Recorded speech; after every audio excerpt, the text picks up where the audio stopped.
Pemirsa, kepentingan daerah dalam mengelola fungsi lahan menjadi prioritas utama dalam mewujudkan stabilitas pangan berkelanjutan.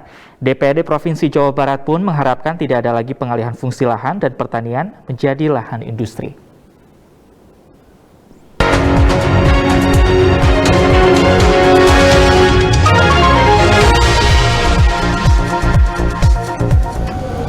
Kepentingan daerah dalam mengelola fungsi lahan menjadi prioritas utama demi terwujudnya stabilitas pangan berkelanjutan.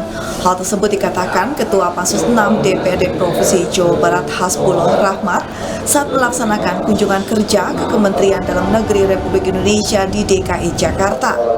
Menurut Hasbullah, banyak lahan pertanian yang beralih fungsi menjadi kawasan industri dan hal tersebut harus menjadi perhatian pemerintah daerah, provinsi, dan pusat.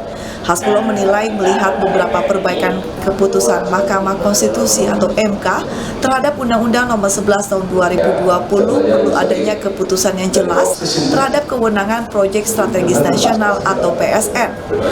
Kita berharap agar Persub di Kementerian Daerah bisa cepat turun untuk kita melihat hasil evaluasi rakor ya dengan Kementerian Daerah dan beberapa hal yang kita sampaikan. Karena ini ada perbaikan putusan MK terhadap Undang-Undang Nomor 11 2020 selama 2 tahun, ya kita berharap ada petunjuk teknis yang jelas ya berkaitan dengan batasan urusan kewenangan.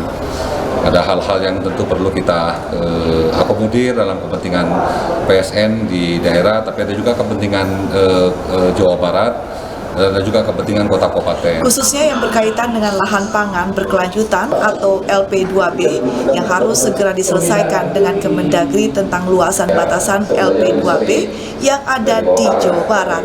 Hasbullah berharap pemerintah pusat harus memperhatikan terkait dengan insentif para penggerak lumbung pangan agar tidak adanya peralihan fungsi lahan dari pertanian menjadi lahan industri.